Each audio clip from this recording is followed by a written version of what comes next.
Hola nuevamente. El tema de hoy es medidas de dispersión y variabilidad. Primero vamos a dar un breve repaso sobre las medidas de tendencia central. Ya habíamos visto que la media, la mediana, la moda, la media geométrica, la media armónica son indicadores de la tendencia central. Y en general se le denomina a la media o promedio aritmético esperanza matemática y se denota por E de X. Pero, ¿qué diferencia hay entre la tendencia central y la dispersión? Bueno, la tendencia central nos indica dónde se sitúan los valores. En cambio, la dispersión nos va a indicar qué tan próximos o lejanos están estos valores entre sí. Pero, ¿qué es la dispersión exactamente? La dispersión es en un conjunto particular de datos, nos indica cuando esos datos se agrupan en mayor o menor medida alrededor de la tendencia central. La gran mayoría, como podemos ver en cualquier gráfico, vemos cómo la tendencia central nos va a indicar cuál es la mayor concentración de datos. Pero en ocasiones la mayoría de los datos están muy separados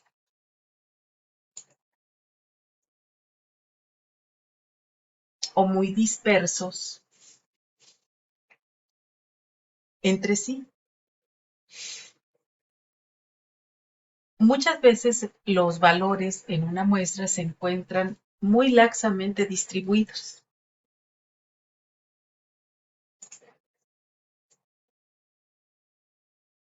Entonces, los estadígrafos que miden la variación de las observaciones alrededor de la tendencia central se conoce con el nombre genérico de medidas de dispersión.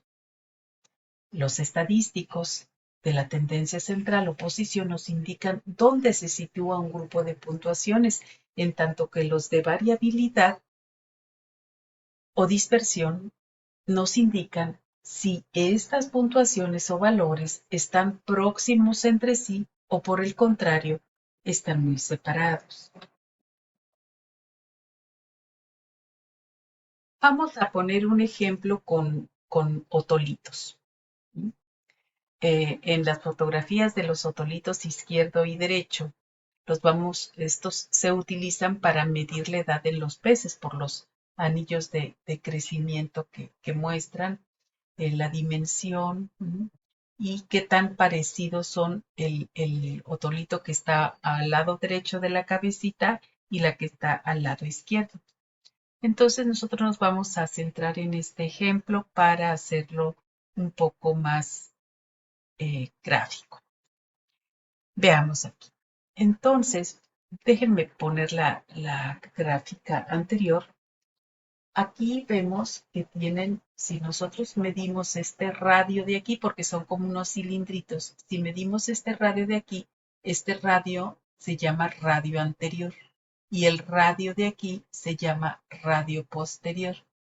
Así que hay una diferencia muchas veces entre el radio anterior y el radio posterior. A veces son más como cilindritos, a veces son como unas uñas o conos. Entonces, hay uno a la izquierda y hay uno a la derecha. Así es de que veamos este ejemplo. Miren, este es el radio anterior del otolito derecho.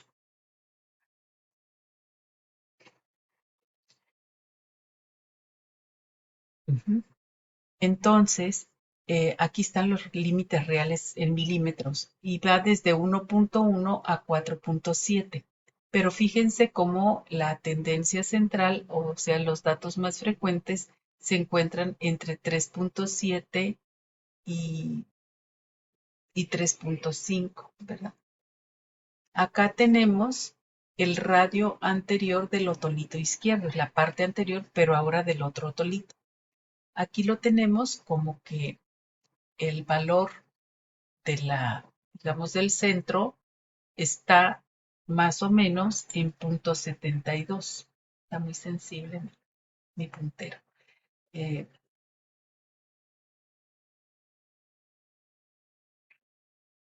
¿Mm? Entonces, fíjense cómo en la medida en la que vamos, el radio anterior, pues es un poquito como más simétrico, la misma cantidad de casos que hay a la izquierda es más o menos lo mismo que están a la derecha, ¿no? Aquí no, fíjense cómo tenemos el radio posterior, estos dos son del lado posterior. Aquí tenemos que están más pequeños, ¿verdad?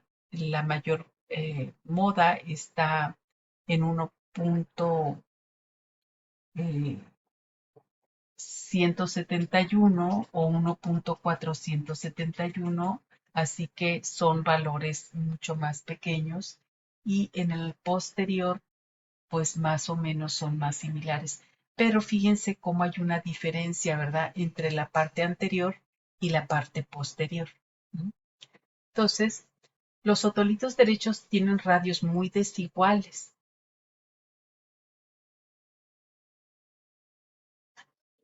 ¿verdad?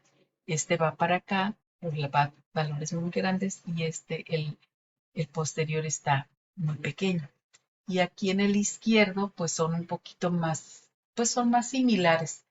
Hay muchas diferencias en qué tan desparramados están unos de otros. Estos están menos desparramados y estos más desparramados. Quiere decir que esto tiene mayor variabilidad. Esto es en un polígono, los 4 puntos, como pueden ver, el radio anterior,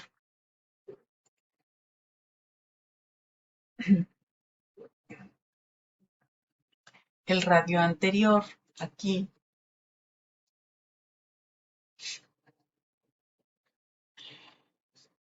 está en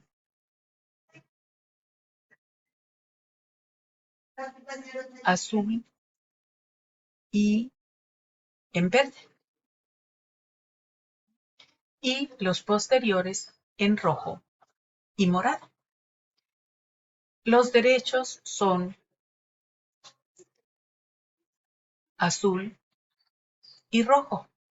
Vean cómo están más separados.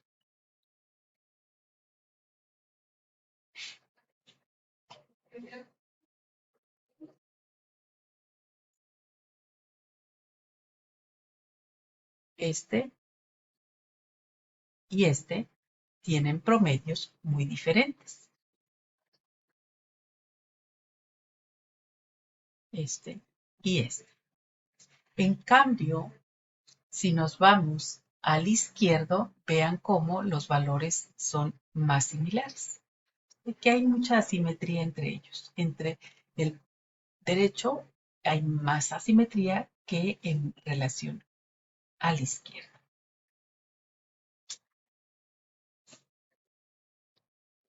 Aquí lo vemos en frecuencia relativa acumulada o frecuencia acumulada.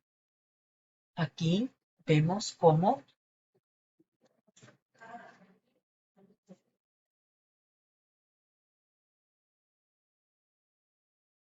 en el porcentaje de 50% tenemos la tendencia central. Esta es la tendencia central del derecho. ¿Mm? Y estos son las tendencias centrales de los izquierdos. Pero vean cómo hay mayor dispersión o mayor diferencia entre los otolitos derechos que en los otolitos izquierdos. Aquí se ve desde otra perspectiva.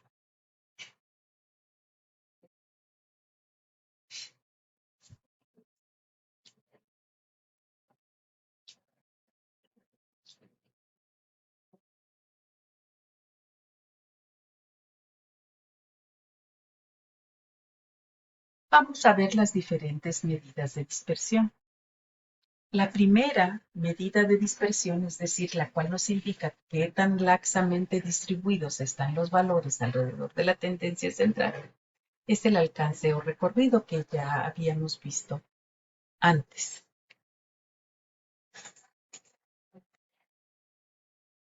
El alcance o recorrido, como ya se había visto, es el valor de la observación más alta menos el valor de la observación más baja. En el caso de la desviación media, esta es otra medida de dispersión. En la desviación media se suman todos los casos y se dividen, ¿verdad?, para tener el promedio aritmético. Este es el conjunto de valores del ejemplo. Su media aritmética es 21.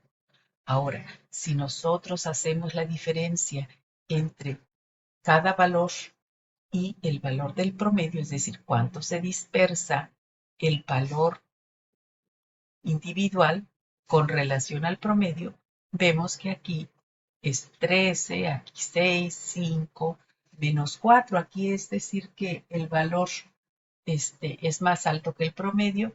Total de que si nosotros sumamos y lo dividimos por 6, la diferencia o la desviación media nos va a dar 0. Pero esto es irreal, ¿verdad? Porque efectivamente los valores sí se desvían con relación al promedio. Una forma de mitigar esta situación para evitar que la dispersión aparentemente nos dé 0 es eh, tomar solamente el valor absoluto de las diferencias, y entonces sí, aquí decimos, eh, los valores se desvían 8 unidades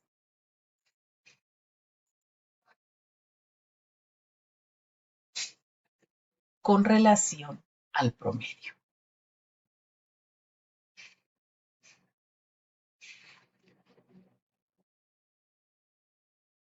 Otra forma de mitigar esta aparente falta de variación es elevar cada valor al cuadrado, y de ahí surge la varianza.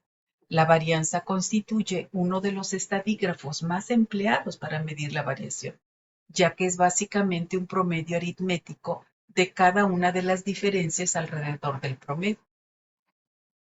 Cada una de estas desviaciones se eleva al cuadrado para evitar que al sumar las diferencias, como veíamos antes, se cancelen unas con otras.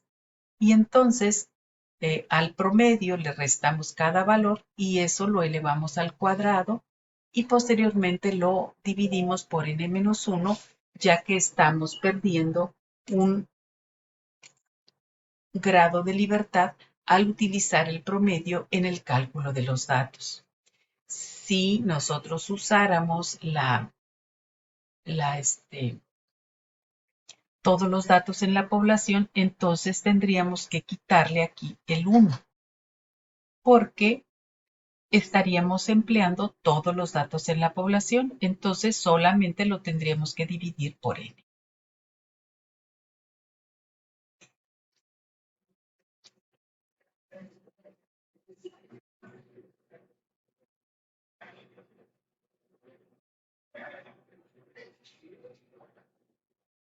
La varianza de una muestra para datos agrupados, en lugar de utilizar los valores crudos, utilizamos la marca de clase, y la diferencia entre el promedio y la marca de clase al cuadrado se multiplicará por la frecuencia y se dividirá por la suma de las frecuencias menos 1.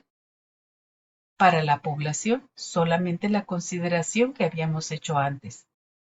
Evitar agregar el menos 1 porque estamos considerando a toda la población y no estamos perdiendo grados de libertad.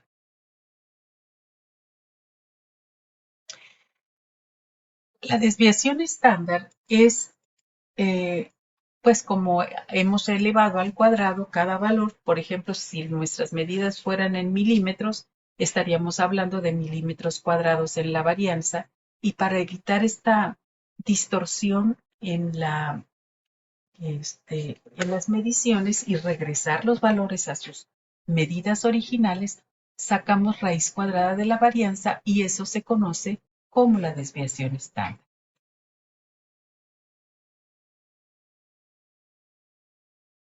De manera similar, para el caso de los valores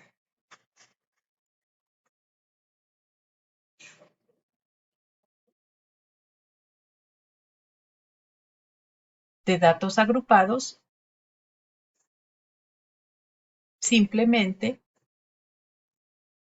restamos a la media cada marca de clase, elevamos al cuadrado y multiplicamos por la frecuencia de cada clase. Una medida interesante de variación es el coeficiente de variación.